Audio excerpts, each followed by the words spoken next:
ఒక కారణంతో దొంగ కేసులు బనాయించారు, 16 నెలలు జైల్లో పెట్టారు. కానీ ఏమైంది? బయటికి రాలా? ముఖ్యమంత్రి కాలా?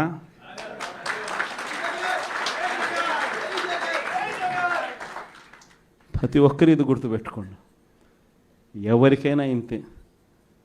మహా చేస్తే వీళ్ళు ఏం చేయగలుగుతారు? దొంగ కేసులు పెడతారు, కాదండంలా బెదిరిస్తారు, కాదండంలా మహా అయితే 3 నెలలు లోపల వేస్తారు, అది కాదండంలా. కానీ ఏం చేస్తారు? 3 నెలల తర్వాత మళ్ళా వస్తాం, రెట్టించిన ఉత్సాహంతో మళ్ళా పనిచేస్తాం. ఎవరెవరైతే మిమ్మల్ని జైల్లో పెట్టే కార్యక్రమం ఎవరెవరైతే చేస్తారో, మంచి చేసిన వాళ్ళని గుర్తుపెట్టుకోండి, చెడు చేసిన వాడిని గుర్తుపెట్టుకోండి.